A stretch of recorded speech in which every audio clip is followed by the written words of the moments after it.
Astaghfirullah warahmatullahi wabarakatuh.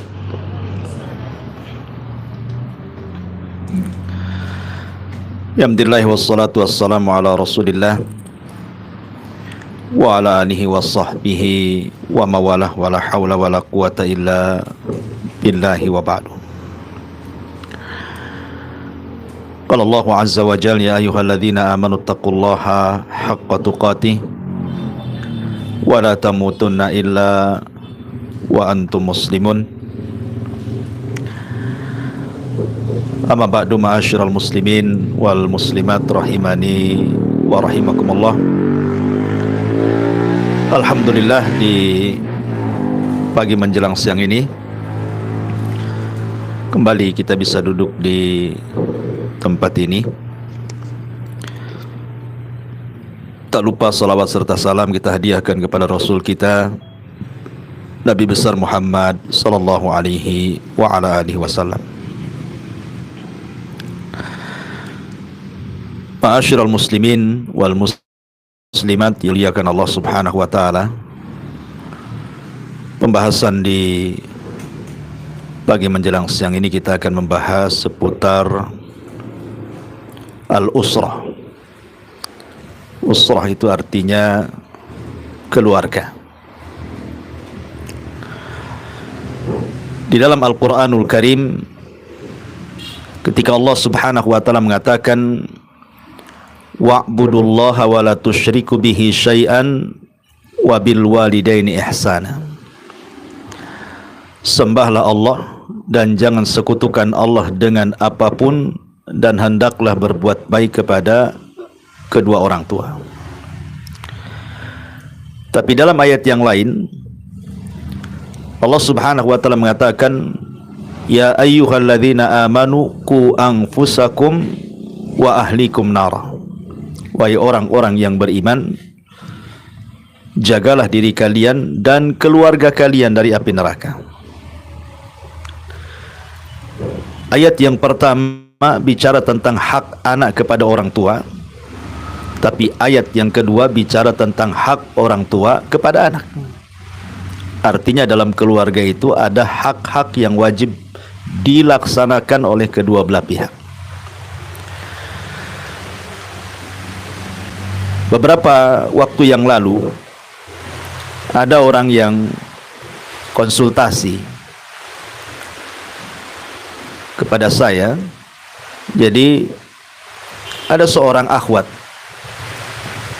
dia masih sekolah SMA, tapi yang memberikan kontaknya ini kawan yang sudah ngaji, jadi ingin konsultasi. Jadi cobalah dia konsultasi dengan saya. Ketika itu dia mengatakan seputar kelakuan orang tuanya. Jadi anak gadis ini mengatakan, Ustadz, secara materi orang tua sudah memberikan apa yang seorang anak itu cita-citakan. Tinggal di tempat bagus, alhamdulillah rumah saya bagus, kamar juga bagus, bahkan orang tua memberikan kendaraan lagi.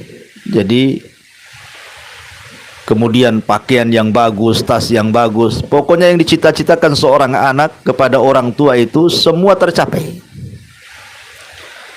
Jadi saya bilang alhamdulillah, harusnya kamu bersyukurlah punya orang tua seperti itu. Banyak orang tua yang tidak sanggup memberikan sesuatu kepada anaknya, kamu di atas nikmat. Dia mengatakan bukan begitu Ustadz, katanya. Masalahnya apa?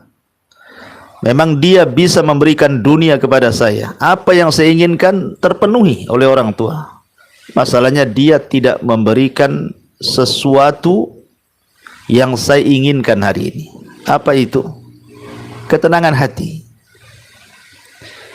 Untuk ngobrol dengan bapak saya aja susah.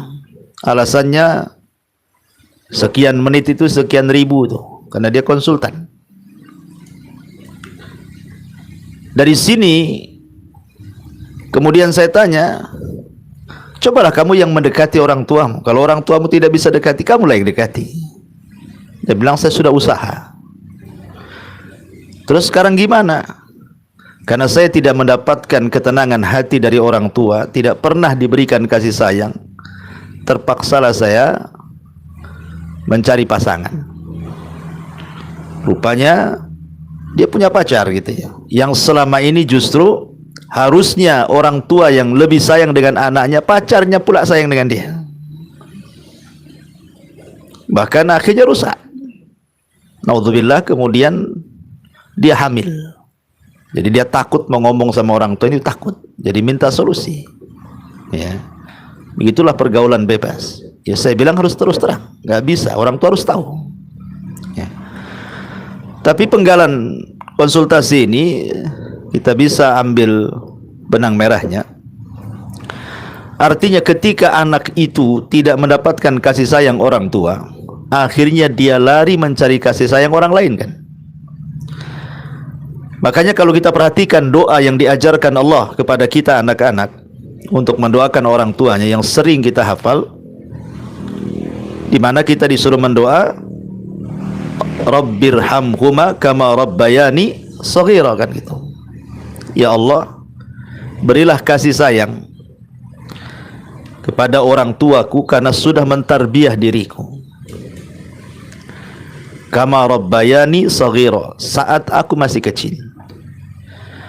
Doa ini tidak ada unsur keduniaan sama sekali. Allah tidak katakan karena orang tua saya sudah ngasih makan saya, karena orang tua saya sudah ngasih pakaian saya, karena orang tua sudah ngasih rumah saya. Tidak. Tetapi karena orang tua memberikan kasih sayang kepadaku dan mentarbiah diriku saat aku kecil. Artinya pendidikan yang hakikat orang tua kepada anak itu bukan semata-mata urusan dunia, tapi ini urusan tarbiyah. Makanya tadi ayat yang pertama saya katakan, ku anfusakum wa ahlikum nar. Jagalah diri kalian dan keluarga kalian dari api neraka. Pembahasan yang kita akan fokuskan di sini adalah kezaliman orang tua kepada anak. Jadi terkadang kalau kita cerita tentang birrul walidain, sudah banyak kita mendengar, ya, banyak anak-anak yang durhaka kepada orang tuanya sehingga orang tuanya mengeluh, anak saya begini, anak saya begitu, macam-macam kan itu ya. Kebanyakan keluhan di masyarakat itu biasanya orang tua stres gara-gara anaknya, ya. Tapi kalau kita balik pembahasannya, bahwa justru hari ini banyak juga orang tua yang durhaka kepada anaknya. Bukan hanya sekedar anak durhaka kepada orang tua saja, tetapi sebaliknya. Padahal nanti pada hari kiamat, yang pertama ditanya itu bukan anak baru orang tua, tapi orang tua dulu baru anak, ya. Kenapa demikian? Karena ada hadis yang mengatakan kullu maulud yuladu alal fitrah. Setiap bayi yang dilahirkan itu terlahir Islam. Fitrah di sini artinya Islam. Kemudian Rasul mengatakan fa abawahu yuhawidanihi au yunassiranihi au yumajisani. Bapaknya yang menjadikan dia Yahudi, menjadikan dia Nasrani ataupun Majusi. Hadisnya titik sampai di sini. Tidak ada kata-kata orang tua yang menjadikan dia Muslim. Karena tidak ada bayi di dunia ini yang Nasrani, walaupun terlahir dari ayahnya yang Nasrani. Tidak ada bayi di dunia ini yang Yahudi, walaupun ibu bapaknya Yahudi. Atau tidak ada bayi yang Majusi atau Hindu, Buddha atau apalah agamanya. Semua bayi itu terlahir Islam. Artinya masih dalam kondisi putih bersih. Lah orang tuanya yang mengoret-ngoretnya, yang mengotori keputihan itu. Makanya nanti pada hari kiamat yang pertama kali ditanya itu orang tua kepada anak, bukan anak kepada orang tua dulu. Perhatikan hadis Nabi SAW yang masyhur, yang kita sering dengar. Rasul mengatakan kullukum ra'in wa kullukum mas'ul an ra'iyati. Kalian semua adalah pemimpin. Orang tua itu pemimpin bagi anak-anaknya, dan kalian akan ditanya. Artinya pertanyaan kelak pada hari kiamat, kita dulu sebagai orang tua, baru nanti anak yang ditanya, sudahkah kau berbakti kepada orang tuamu? Setelah orang tuanya baik, maka anak yang akan ditanya. Dari sini penting memahami persoalan ini. Ada satu kisah menarik. Walaupun kisah ini fihi nazar, ada beberapa kritikan para ulama, tapi masyhur kisah ini. Jadi di zaman Umar bin Khattab radhiyallahu an, ada seorang ayah mengeluh karena kenakalan anak-anaknya. Dan itu yang banyak terjadi hari ini kan. Banyak keluhan-keluhan orang tua gara-gara kurang ajar anaknya kan. Datang dia kepada Amirul Mukminin supaya anaknya dihukum. Dia mengatakan, "Ya Amirul Mukminin, saya itu punya anak durhaka kepadaku. Hukum dia," katanya. Akhirnya kemudian didatangkanlah dia dan anaknya. Kemudian anaknya ini mengatakan, "Ya Amirul Mukminin, sebelum kau menjatuhkan vonis hukuman kepadaku, berikan aku kesempatan bicara." Kata Umar bin Khattab radhiyallahu anhu, "Silakan bicara." Maka anaknya mengatakan, "Ya Amirul Mukminin, saya ingin tanya kepadamu, apa tanggung jawab orang tua kepada anak itu?" Maka Umar radhiyallahu an menyebutkan 3 perkara.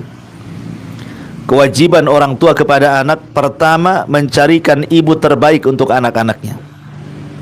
Cari wanita saleh, atau seorang wanita cari laki-laki yang saleh. Sebagaimana hadis Nabi SAW, "Fadfar biddatid din taribat yadak." Cari yang paling baik agamanya. Baik seorang wanita mencari pasangannya atau seorang laki-laki mencari pasangannya, cari yang baik agamanya. Carikan ibu bapak terbaik untuk anak-anaknya. 1.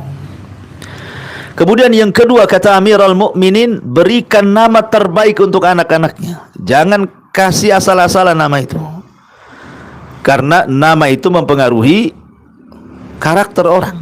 Makanya zaman dulu kan kalau orang desa ke kota, malu dia kalau kenalan itu.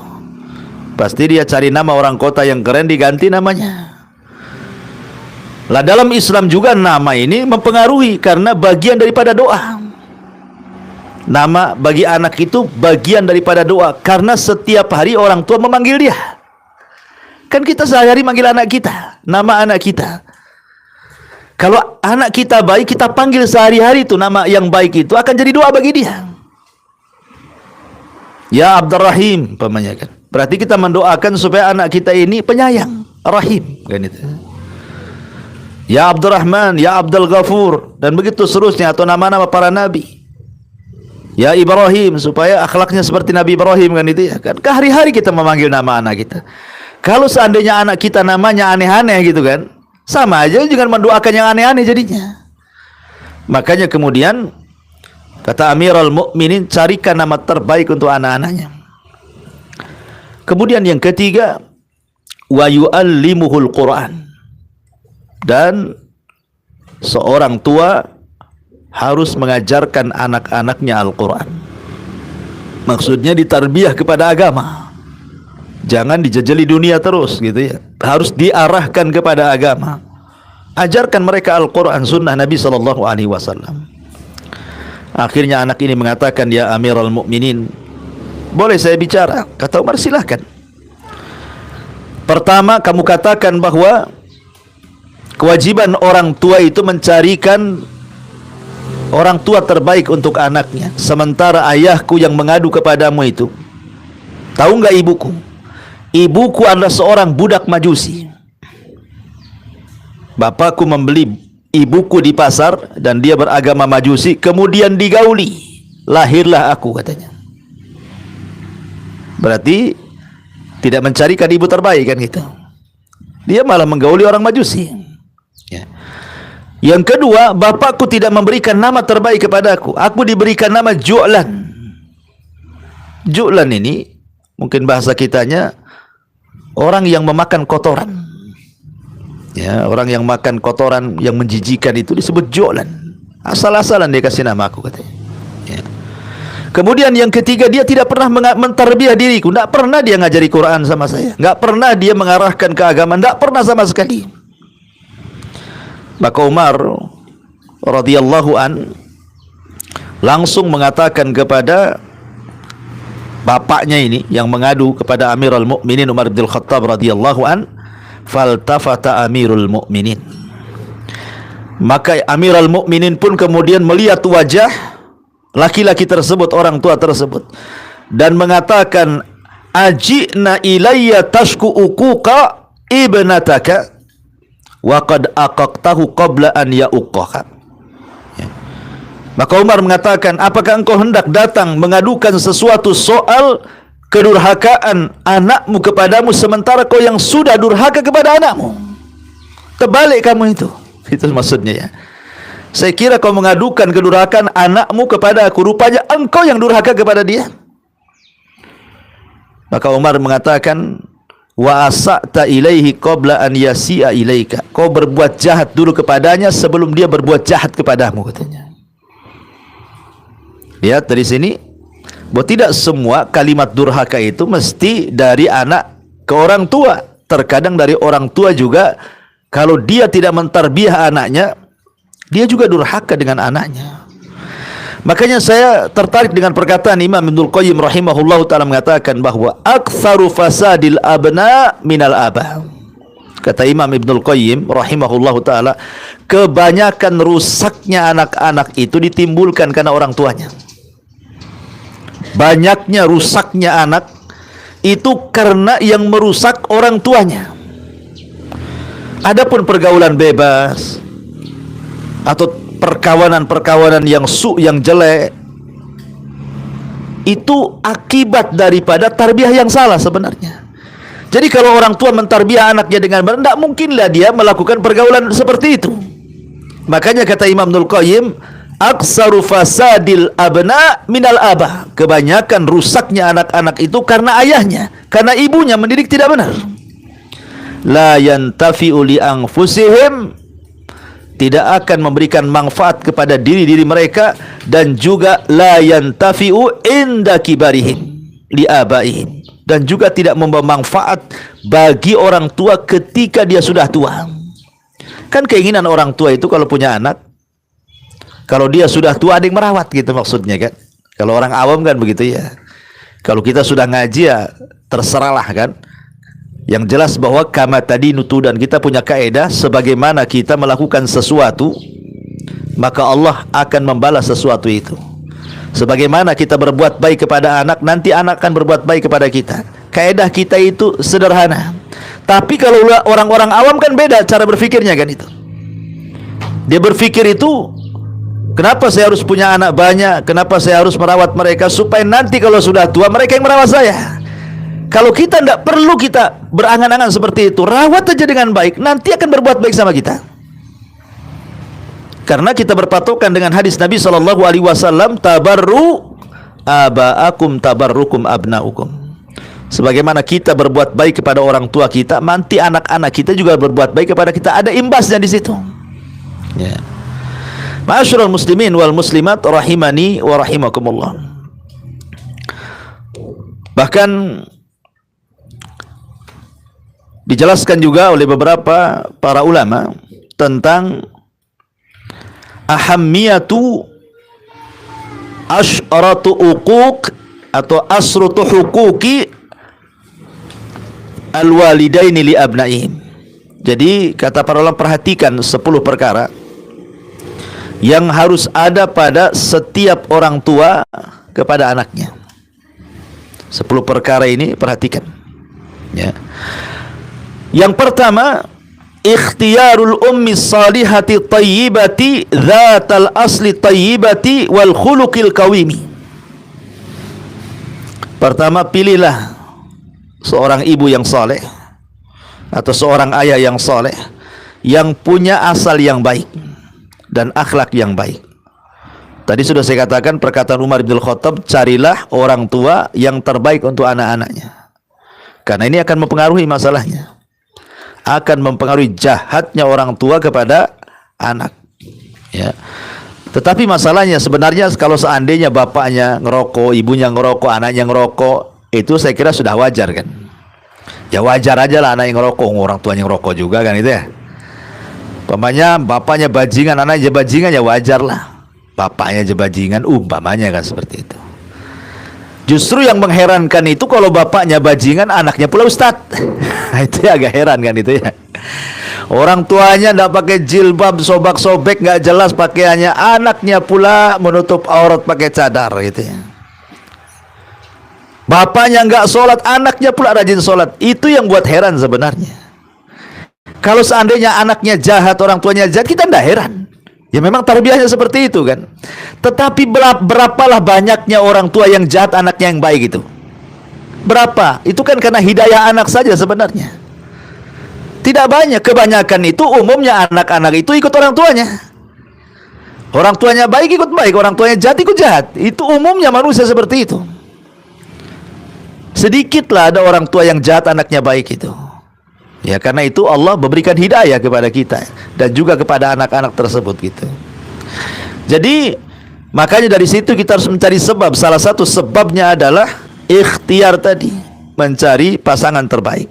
Dan ini kita harus doktrin ibu-ibu yang punya anak perempuan gitu ya, atau punya anak laki-laki. Jadi sekarang sudah didoktrin anak-anak itu. Kalau cari pasangan, kalau cari istri atau cari suami, cari yang terbaik. Ya. Bukan terbaik itu secara dunia, tidak. Materi itu bisa dicari. Tetapi agama itu sulit dicari.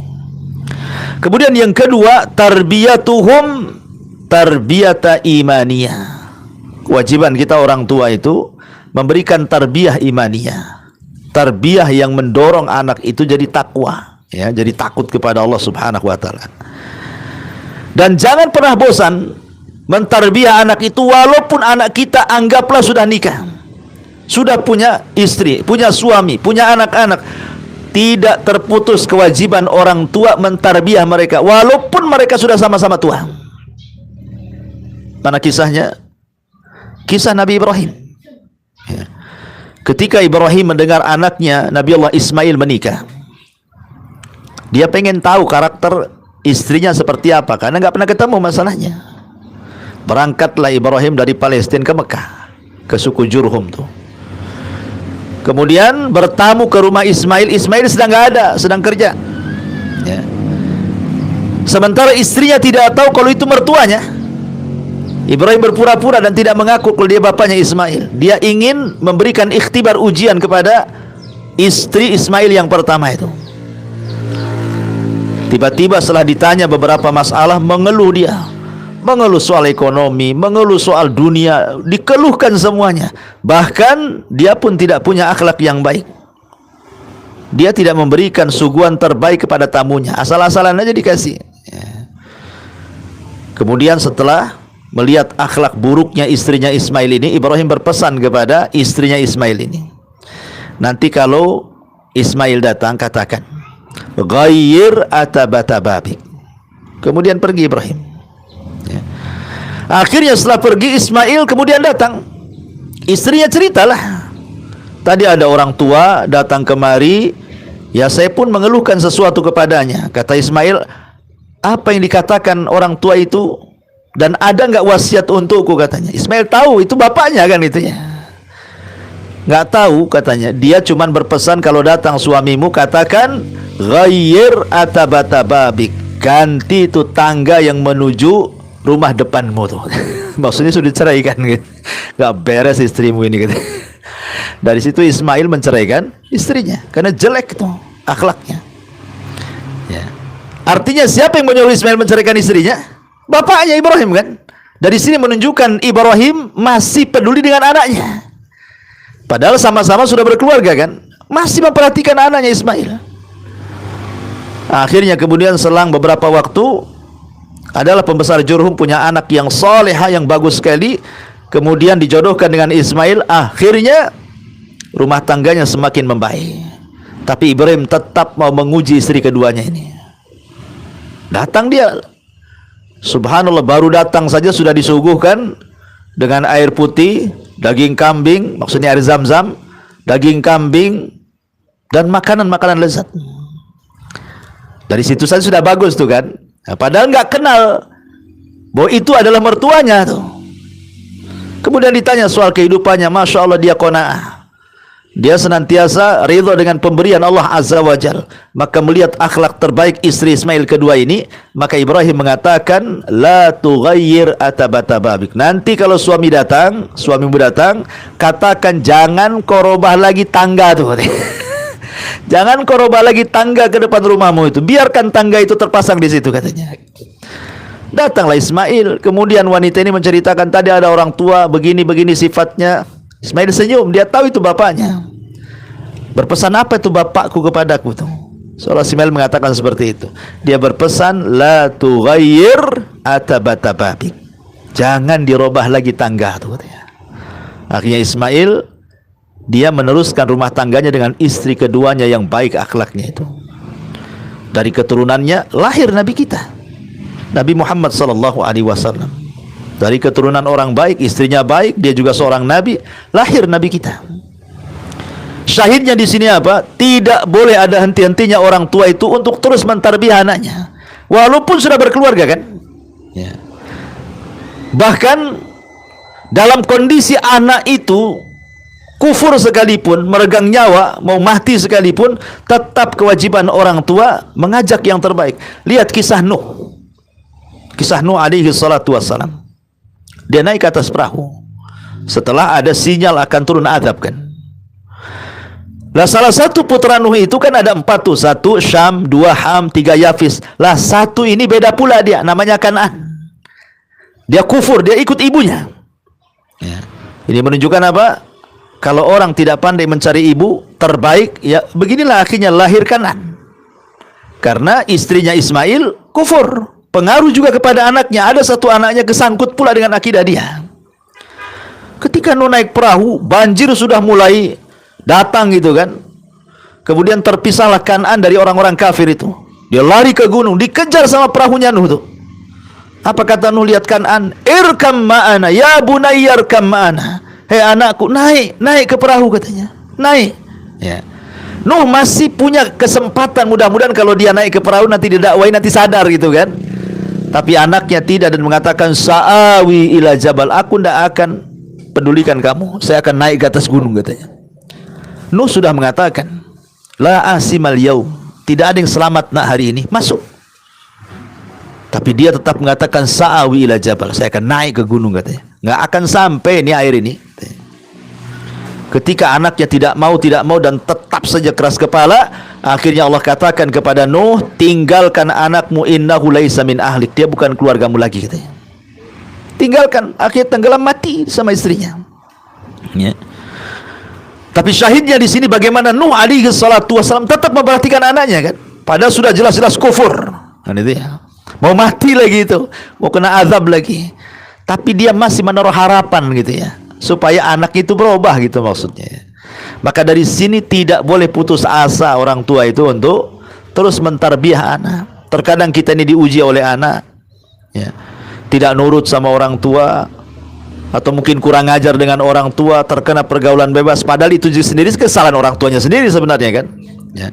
Tetapi bagaimanapun mengharap hidayah Allah Subhanahu wa taala itu yang terbaik.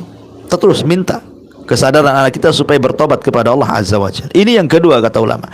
Yang ketiga, kata para ulama adalah al-ihtimamu bi ta'limihim. Berusaha untuk punya perhatian kepada anak-anak itu dengan cara mengajarkan yang terbaik kepada mereka. Bahkan ada seorang anak itu hampir mau bunuh orang tuanya karena selalu dibeda-bedakan dari anak-anaknya yang lainnya. Jadi orang tuanya itu terlalu keras sama anaknya. Sedikit-sedikit dicacinya anaknya, dimakinya, kadang dipukulnya anak itu, ya. Sehingga anak ini berkeinginan, bercita-cita mau bunuh orang tuanya. Hampir saja saya taruhkan racun itu, katanya, biar mati bapak itu. Kan ada anak yang membunuh orang tuanya, kan. Kenapa? Karena tidak ditarbiyah masalahnya. Dendam dia jadinya sama ayahnya sendiri. Makanya betul tadi kata Imam Abdul Qayyim itu, anak yang tidak ditarbiyah ini sudah tidak manfaat bagi anak itu sendiri kelahirannya. Yang kedua, setelah anak ini besar pun tidak akan manfaat setelah tua orang tuanya. Makanya pentingnya di sini al-ihtimam bi ta'limihim. Jadi berusaha untuk punya perhatian dengan mengajarkan mereka, duduk bersama mereka, beri kasih sayang kepada mereka. Makanya dulu ada seorang sahabat namanya Aqra ibn Habis di zaman Nabi. Aqra ibn Habis duduk bersama Nabi. Datanglah Hasan Husain itu, ditangkap sama Nabi, dicium sana cium sini. Namanya anak-anak, Rasul sayang dengan Hasan Husain karena Rasul tidak punya anak laki-laki, laki-lakinya meninggal semua. Jadi ketika punya cucu laki-laki itu sayang betul Rasul itu. Kata Aqra bin Habis, Rasul, aku punya loh 10 anak. Tak ada yang kucium satu pun. Bayangkan, aku loh punya anak 10, tak ada satu pun yang kucium, katanya. Kata Rasul, jangan. Nanti Allah cabut rahmat di hatimu. Irhamu man fil ardi, sayarhamukum man fis sama. Sayangi orang yang di bumi, nanti Allah sayang sama kamu. Ya. Begitu Rasul mentarbiyah kepada anak itu supaya orang tua itu tetap memperhatikan taklim mereka. Kalaulah memang orang tuanya sudah terlanjur, anggaplah terlanjur baru hijrah. Dulunya memang jahat, kemudian hijrah. Sekarang pengen merubah keluarganya dari mana saja sejak dulu kan.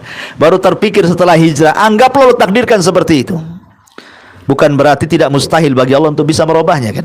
Bisa kalau Allah mau. Betapa banyak kalau orang tuanya hijrah, anaknya diajak hijrah, mau semua kok. Walaupun tidak semua gitu ya. Ada juga yang tak mau bapaknya gitu, karena sudah tua hijrahnya masalahnya. Anaknya pula udah gede-gede. Ya. Tetapi kita akan tetap saja meminta hidayah kepada Allah untuk kesadaran mereka. Maka penting juga memberikan ta'lim, ya, memberikan ilmu, mendekati mereka, memberikan kasih sayang, mengarahkan kepada agama, supaya yang menyadarkan itu agama yang dipelajarinya. Memang wasilahnya kita yang menyekolahkan dia ke pesantren, mengajarkan, mengambil guru privat untuk baca Quran dan begitu, wasilahnya kita. Tapi kalau dia sudah tahu ilmu, dia itu yang nyuruh sebenarnya untuk berbuat baik kepada orang tuanya. Jadi orang tua itu saya bahasakan menghantar hidayah Allah dengan hidayah irsyad namanya. Hidayah irsyad itu kita yang sampaikan, tapi hidayah taufik itu Allah yang letakkan. Ya. Hidayah kan ada dua ya. Hidayah taufik, kesadaran, itu Allah yang kasih. Yang kedua hidayah irsyad. Hidayah irsyad itu maksudnya memberikan petunjuk, ini jahat, ini baik, ini sunnah, ini bukan, ini tauhid, ini bukan. Itu namanya irsyad. Kita bisa menyampaikan itu. Tapi memberikan kesadaran itu kan bukan wewenang kita, itu wewenang Allah meletakkan kesadaran kepada anak itu. Makanya kita sebagai orang tua itu hanya sekedar menghantarkan hidayah taufik kepada anak dengan hidayah irsyad yang ada pada diri kita. Dengan cara apa? Ya tadi ihtimam bi ta'limihim, berusaha untuk terus mengajarkan anak-anak dengan ajaran yang terbaik. Kemudian juga yang keempat, kata ulama, adalah memberikan ikhtiyarul ismil jamil. Tadi sudah saya jelaskan, memberikan nama yang terbaik kepada anak-anak. Jangan asal kasih nama saja. Ya, nama anaknya siapa? Hamimah, Ustaz. Tahu Hamimah? Hamimah itu neraka yang menyala-nyala, itu Hamimah artinya. Saya kira bagus itu, karena saya tidak tahu bahasa Arab, Ustaz, masalahnya. Itu kan bahasa Arab, itu ada di Quran tuh katanya. Ya, asal naruh saja, nggak bisa. Tidak semua yang ada di Quran itu baik maknanya kan gitu. Masa kasih nama neraka gitu ya. Ya, jadi tetap ikhtiar nama. Makanya Rasul mengatakan, berikan nama-nama anak kalian dengan nama-nama terbaik, dan sebaik-baik nama kata Rasul Abdullah dan Abdurrahman.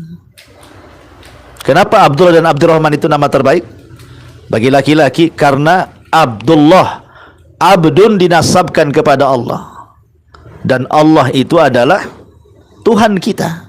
Semua sifat mengarah kepada lafaz Allah. Semua sifat itu mengarah ke lafaz Allah. Yang 99 nama itu mensifati Allah itu sendiri. Makanya nama terbaik Abdullah, kemudian Abdurrahman itu. Dan juga bisalah mengambil nama-nama para nabi, nama-nama orang soleh yang punya arti yang baik. Karena itu sekali lagi, nama itu bagian daripada doa. Kemudian yang keenam, al-musawatu bainahum fil atiyati. Tidak boleh membeda-bedakan, memberikan sesuatu orang tua kepada anaknya. Karena ini akan mendolimi anak satu dengan yang lainnya. Dulu di zaman Nabi ada sahabat namanya Nu'man ibn Bashir. Nu'man bin Bashir ini adalah sahabat Ansor pertama yang lahir pasca hijrah dari kalangan Ansor. Tapi kalau dari kalangan Muhajirin, Abdullah ibn Zubair, bayi yang lahir pertama pasca hijrah Nabi ke Madinah.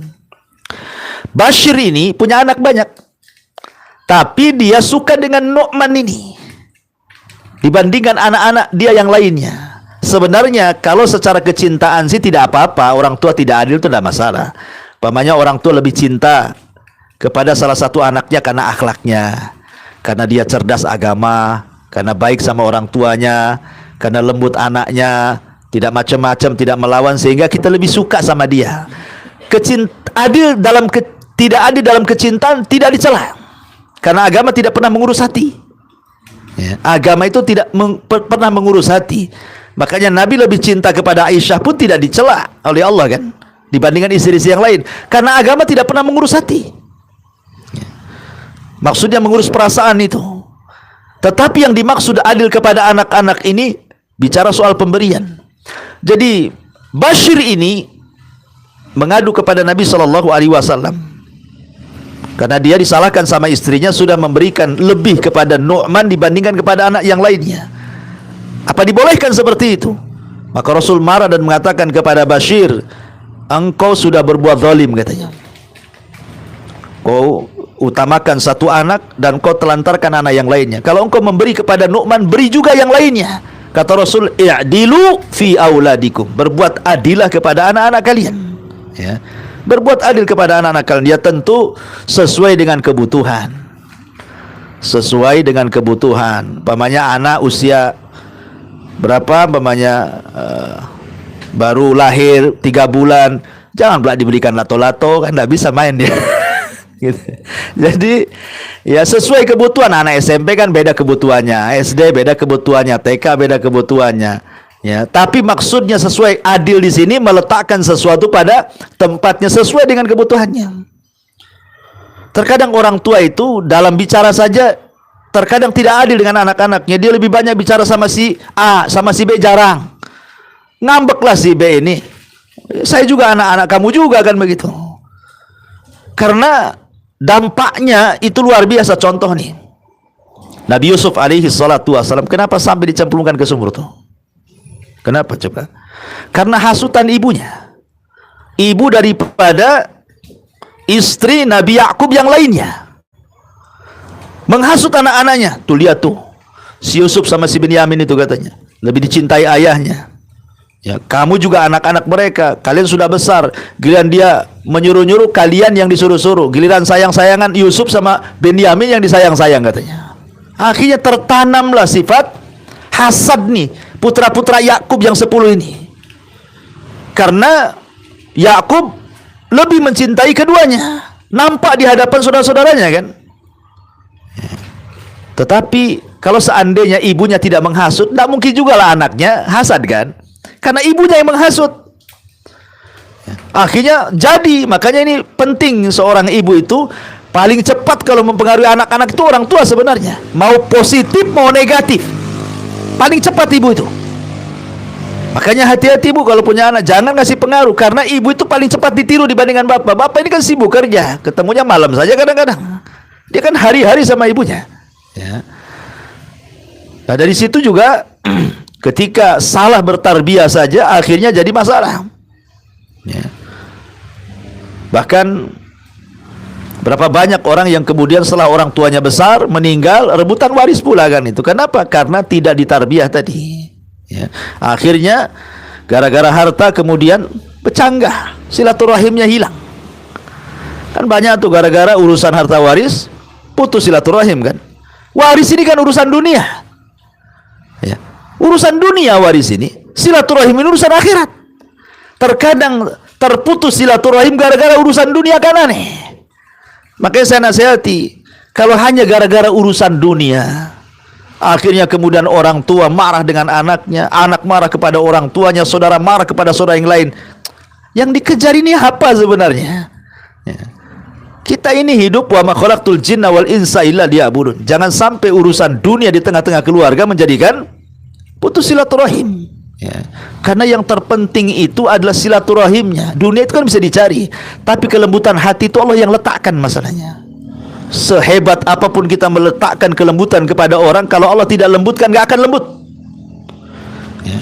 Makanya Allah mengatakan, "Lau anfaqta ma fil ardi jami'an ma allafta baina qulubihim." Kalau kau infakkan semua yang ada di bumi untuk melembutkan hati orang, Allah tidak akan kasih kelembutan. Kenapa? Walakinnallaha allafa bainahum. Allah yang melembutkan hati orang. Ya, sebab kalau lembutnya karena dunia itu hanya sebatas saja. Contoh antum umpamanya sering dikasih, ya, lama-lama suka dengan dia karena dikasih. Sekali dihentikan, lama-lama hilang juga.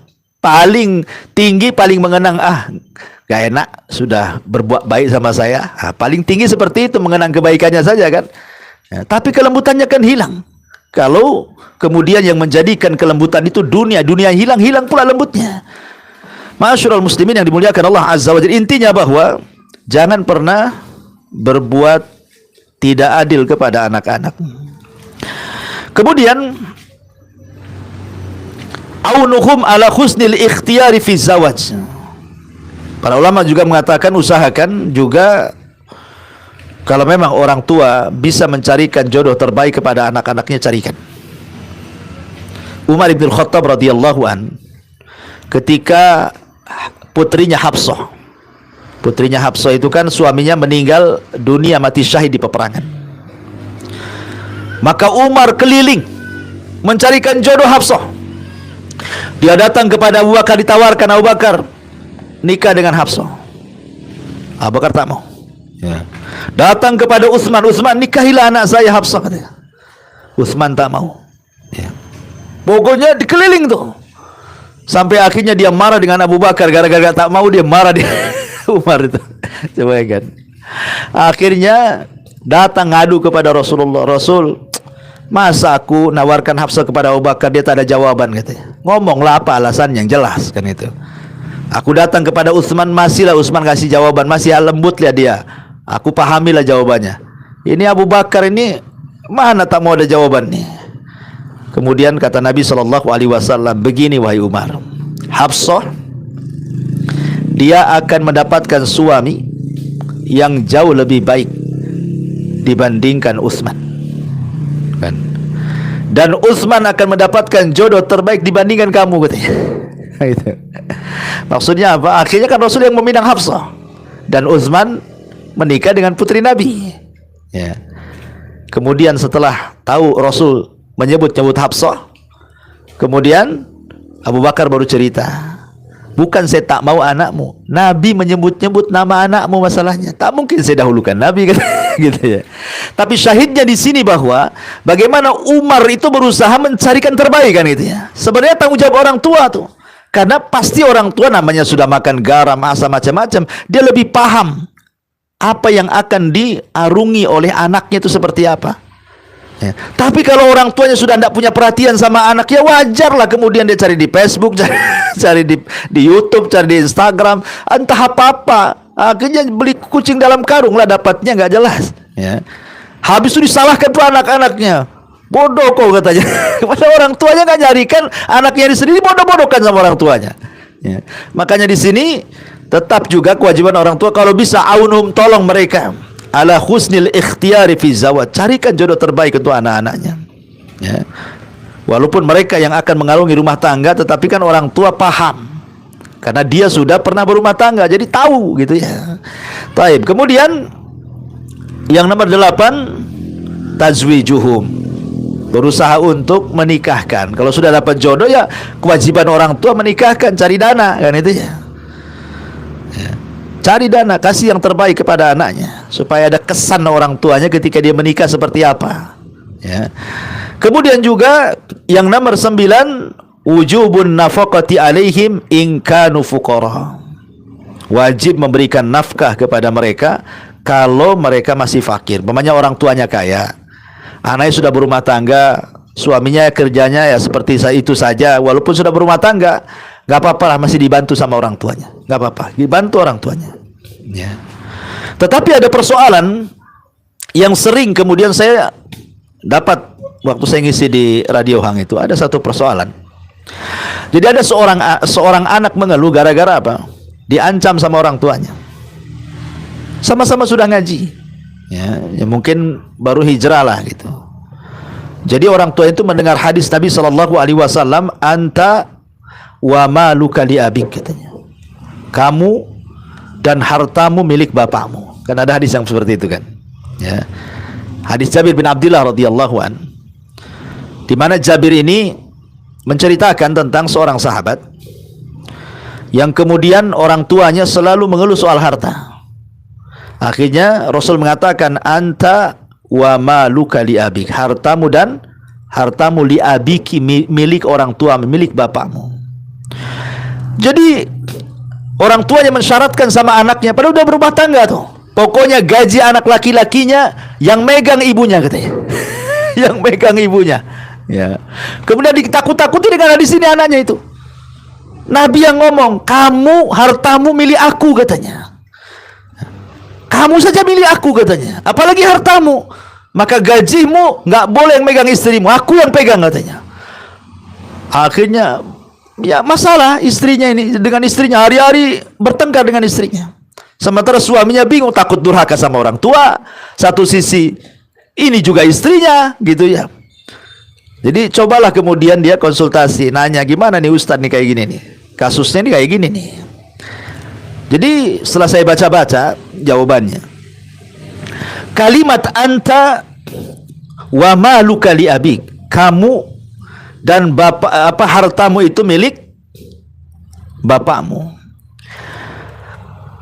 Kata Imam Asy-Syaukani rahimahullahu taala, Al-Imam Asy-Syaukani rahimahullahu taala, dan juga Imam Ibnul Qayyim dan yang lainnya mengatakan bahwa kalimat li abik di situ ada lam. Lam di sini memang banyak maknanya, ada lil milki. Lam itu maksudnya memiliki makna kepemilikan, seperti alhamdulillahi, ya. Lillah itu artinya li di sini hanya semata-mata milik Allah. Segala pujian-pujian itu hanya milik Allah, tidak berhak selain Allah dipuji. Ada maknanya lil milki, ya. Tapi ada juga makna lam itu tidak semua lil milki. Bisa saja kata Imam Asy-Syaukani rahimahullahu taala dan juga Imam Ibnul Qayyim, lam dalam hadis ini adalah lil ibahati. Maksudnya lil ibahah. Ibah itu maksudnya artinya boleh. Sewaktu-waktu orang tua boleh mengambil harta anaknya karena sebuah hajat dan kebutuhan. Sebab kata ulama, kalau lam di sini memiliki makna lil milki, kalau seandainya anaknya meninggal, berarti secara otomatis harta itu jadi warisan bapaknya. Ya kan? Itu kan harta bapaknya, karena Rasul mengatakan kamu dan harta milik bapakmu. Jadi kalau anak itu meninggal, berarti istrinya nggak dapat, anaknya nggak dapat. Oh, itu milik bapaknya kok. Jadi akhirnya nggak lurus tuh maknanya tuh. Akhirnya para ulama mengatakan yang dimaksud di situ bukan artinya lil milki, tapi lil ibahah. Boleh orang tua itu sewaktu-waktu mengambil harta anaknya lil hajah, karena sebuah kebutuhan. Karena sebuah kebutuhan saja, bukan secara mutlak kapan dia ngambil dia ambil, enggak kan itu. Mungkin orang tuanya pengen handphone supaya bisa komunikasi, nggak punya duit, minta sama anaknya kan itu ya. Ataupun umpamanya orang tuanya pengen apa gitu ya, ya sebut namanya kebutuhan, kan tidak setiap hari kebutuhan itu kan. Mungkin pengen beli sarung untuk sholat, pengen beli baju yang bagus kalau lebaran, ya kan sewaktu-waktu. Jadi jangan dipahami lam di situ, walaupun riwayatnya memang sahih, bukan berarti bukan sewaktu-waktu harus diambil kekayaannya, bukan begitu. Ya. Ma'asyiral muslimat, yang muslimin wal muslimat rahimani wa rahimakumullah. Karena ulama itu ada juga yang kemudian memberikan syarat. Jadi ada syarat yang harus dipenuhi kapan orang tua itu boleh mengambil harta anaknya. Satu, kata ulama itu, orang tua boleh mengambil harta anaknya itu pertama yang bukan kebutuhan anaknya. Umpamanya anaknya punya mobil, kebutuhan dia, Dia dari rumah ke kantor pakai mobil itu, atau motor dari rumah ke tempat pekerjaan itu motor satu-satunya. Kalau itu hajat anak, ya jangan diambil. Jangan pula berdalil kamu dan hartamu milik aku. Motormu saya ambil. Nanti jalan kaki dia. Kan masalah jadinya ya.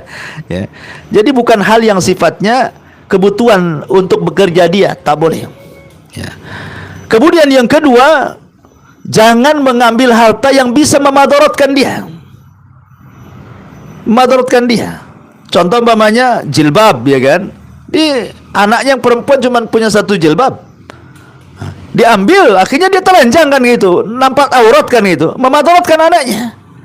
Pokoknya apapun yang memadaratkan, kalau seandainya diminta, jangan. Itu tidak boleh. Apapun, bukan ini contoh kecil saja, ringan itu. Yang memadaratkan jangan diambil, tidak boleh. Kemudian yang ketiga tadi, lil hajah, karena sebuah kebutuhan saja, bukan secara mutlak. Pokoknya kapan orang tuanya mau apa namanya uang, oh langsung ambil uangmu di ATM. Bapakmu nih butuh nih. Tidak seperti itu. Jadi di sini tidak benar pemahamannya bahwa karena hadis itu kamu dan harta memilih bapakmu, sehingga rekening anaknya pegang bapaknya. Stres lah, sini mau belanja, asih minta sama bapaknya. Gitu kan. Maka ini juga diluruskan pemahaman yang seperti ini. Kemudian yang nomor 10, ad-du'a ulahum. Berusaha untuk mendoakan mereka. Ya. Orang tua itu kewajibannya mendoakan anaknya. Makanya Rasul mengatakan, la tad'u ala anfusikum wa la tad'u ala auladikum wa la tad'u ala amwalikum wa la tuwafikum minallahi sa'atan yus'alu fiha ata fayustajabu lakum. Jangan mendoakan jelek kepada diri kalian, jangan mendoakan jelek kepada anak-anak kalian, jangan mendoakan jelek kepada harta-harta kalian.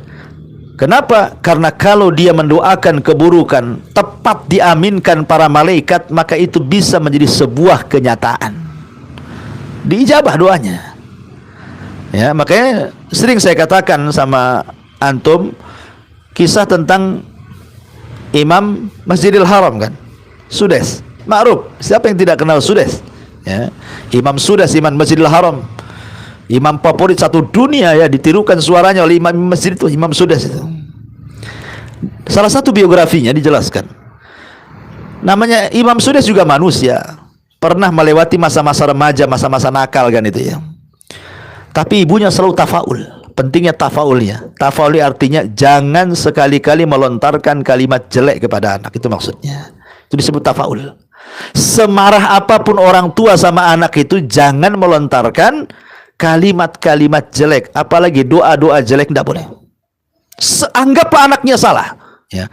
Betul-betul anaknya kurang ngajar, kalau bisa jangan.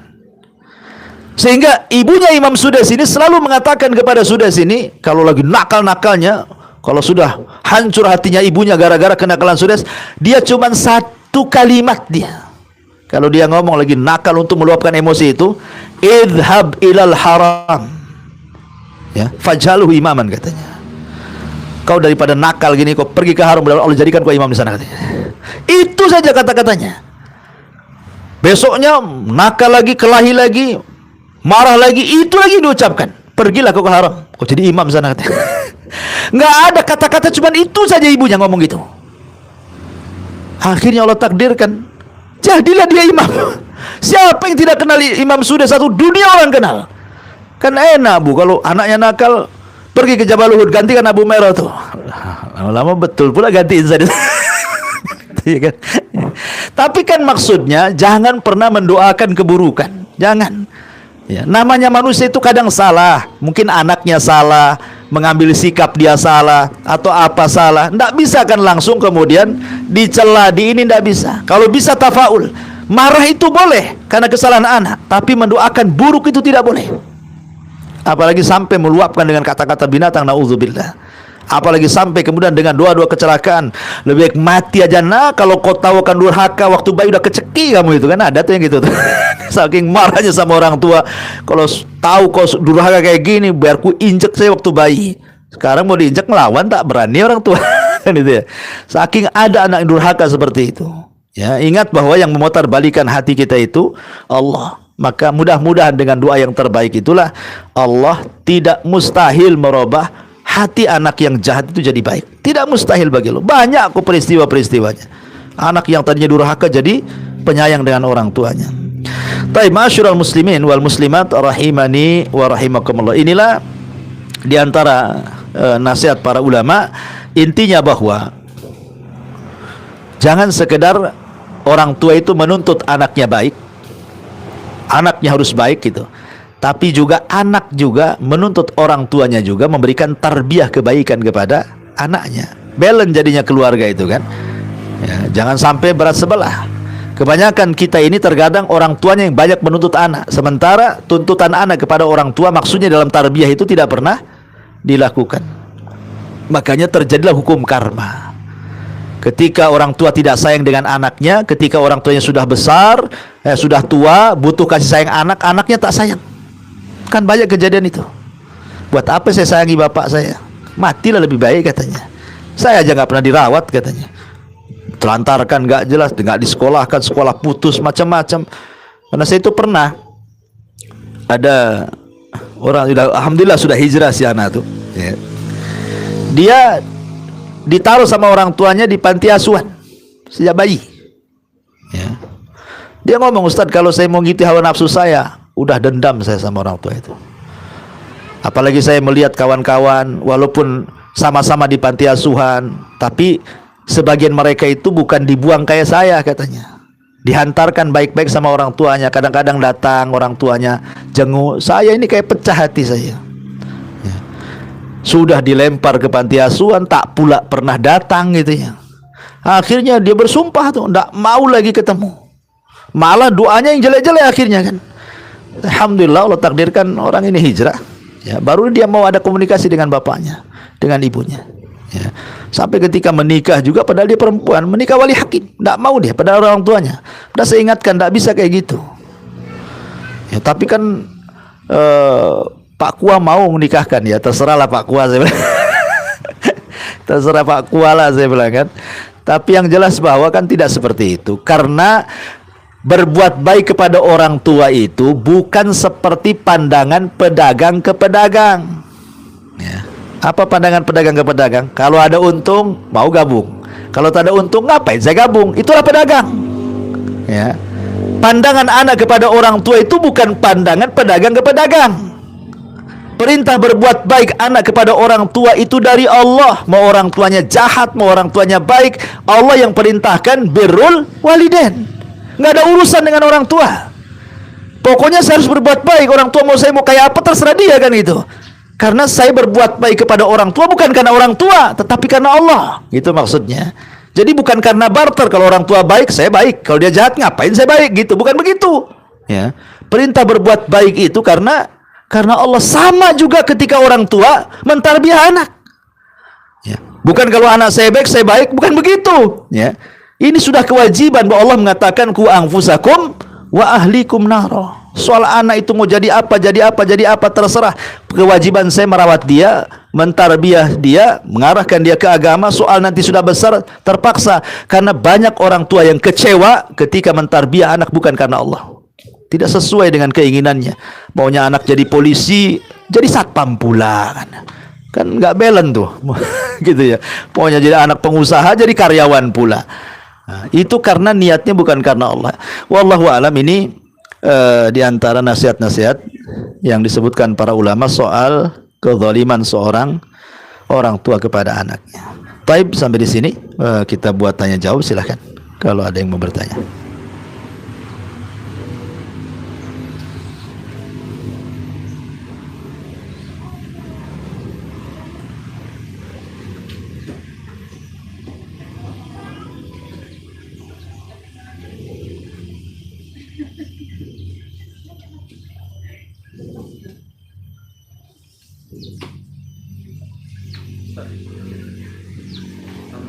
Waalaikumsalam.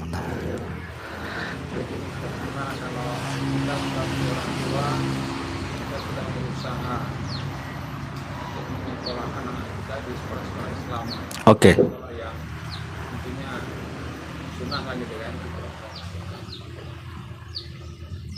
Namun usaha kita ini menemui bisa dikatakan kegagalan. Nah, jadi anak itu sudah kita sekolahkan SMP selama 3 tahun. Tiba-tiba dia tidak mau lagi melanjutkan sekolah di pesantren itu. Maunya umum. Nah, dia ingin ke sekolah umum. Iya. Alasan yang berbagai lah. Jika kita mungkin tidak ada jalan lagi, pokoknya saya harus pindah gitu kan, dan saya harus pindah sekolah. Sudah kita ingatkan anak, kita pergaulannya tinggi kalau kamu sudah keluar dari pondok. Mas tetap juga kekeh kata orang ya, Iya. tidak ingin seperti itu, akhirnya diturunkan semua orang tua. Nah ternyata apa yang Khawatirkan orang tuanya. Kejadi. Iya. jadi kenyataan. Nah, si anak ini betul-betul bergaul kepada teman-temannya yang lama, yang Baik. mereka tidak di sekolahkan di pondok pesantren lah gitu kan. Iya. Yang akhirnya anak ini ya sholat pun sudah ingat. Bolong-bolong. Gimana kita orang tua gitu. Iya, iya. Ya, alhamdulillah. Di dalam Al-Qur'anul Karim ketika Allah bicara soal anak, anak itu ada 4 kriteria. Anak itu ada 4 kriteria. Itu berdasarkan nas Quran. Pertama, Allah mengatakan dalam Al-Quran, al-malu wal banun zinatul hayatid dunya. Anak dan harta itu terkadang menjadi zina. Zina itu artinya kebanggaan. Banyak orang tua bangga dengan anaknya kan. Nggak disuruh cerita, cerita dia. Saya nggak nanya anakmu, dicerita ulah anaknya. Ya, karena terkadang anak itu jadi kebanggaan. Imma bangga soal urusan keduniaan, atau bangga soal urusan keakhiratan. Kalau urusan keakhiratan masih mending lah kan, bangga anaknya hafal Quran, wajar orang tua kan. Berarti kan menjadi penyejuk mata tuh. Bangga kalau anaknya itu jadi ustadz, ya. Atau walaupun tidak jadi ustadz, tidak hafal Quran, tapi alhamdulillah anak saya baik sama orang tua, nurut kan itu ya. Atau masalah keduniaan. Oh, anak saya alhamdulillah sudah di Jakarta, gajinya sekian. Padahal nggak ditanya, itu cerita sendiri tuh. Ya karena anak itu zina, terkadang jadi kebanggaan, jadi pajangan orang tua. Dan memang orang tua begitu, dia akan menceritakan anaknya. Mau ceritakan anak tetangga tidak mungkin lah. Dia ceritakan anaknya lah. Mau anaknya jelek, mau anaknya baik pun tetap diceritakan anaknya. Ya. Ya, karena kriteria anak itu yang pertama terkadang menjadi zina, kebanggaan orang tua. Yang kedua, Allah mengatakan dalam Al-Quran, innama amwalukum wa auladukum fitnah. Terkadang harta dan anak-anak kalian menjadi fitnah, menjadi ujian bagi orang tuanya. Seperti yang Anda tanyakan tadi, sudah disekolahkan baik-baik, dipesantrenkan baik-baik, dicarikan guru ngaji baik-baik, diajak ke pengajian-pengajian, sudah upaya, sudah usahalah orang tua tuh. Tapi memang Allah hendak menguji kesabaran orang tua kan. Dibuatnya anak itu jahat, sabar nggak orang tuanya? Kan itu ya. Berarti anak itu sengaja dijadikan ujian untuk memberikan kesabaran kepada orang tuanya. Lebih telaten lagi, lebih banyak lagi doa. Kalau Allah takdirkan seperti ini, solusinya hanya 2. 1, ketuk pintu langit. Bagaimana caranya mengetuk pintu langit? Berdoa. Ya, doa itu mengetuk pintu langit. Kita saja nih, kalau saya nggak suka dengan antum, hari-hari saya datang pagi, siang, sore, pagi, siang, sore, 1 minggu saya ketuk pintu antum, dibuka nggak tuh? Bising lah antum, pasti dibuka juga. Walaupun nggak suka, pasti dibuka. Ngapain nih orang ini, saya nggak suka kok, asik ketak-ketuk-ketak. Nggak mungkin antum jalan dari belakang tuh setiap hari kan itu. Lama-lama emosi juga lah, dibuka juga pintunya kan. Itu kepada manusia gitu maksudnya. Itu bisa terjadi. Walillahi matsalul a'la. Walaupun mungkin Allah itu tidak suka dengan kita karena kurang amalan, tapi kalau orang berdoa, Allah itu lebih sayang dibandingkan kita dengan anak kita. Nanti Allah buka tuh pintunya, doa kita akan naik. Cobalah ambil waktu-waktu yang mustajab, ya, sepertiga malam akhir, setelah doa dan setelah adzan dan qomat, di setelah asar hari Jumat, setelah wudhu, ketika ada hujan turun rahmat. Ambil waktu-waktu yang mustajab doa, terus ketuk pintu langit itu. Nanti Allah akan ijabah. Kalau hari diketuk pintu langit, masa Allah dibiarkan saja orang ini? Ketuk pintu langit. Yang kedua, doa ini tidak akan berfungsi kecuali harus mencari sebab. Selain kita terus mengetuk pintu langit dengan doa, cari sebab. Terus jangan berhenti nasihat. Jangan berhenti nasihat. Karena orang tua itu punya kekuasaan di dalam rumah. Kekuasaannya apa? Penuh sama anak itu.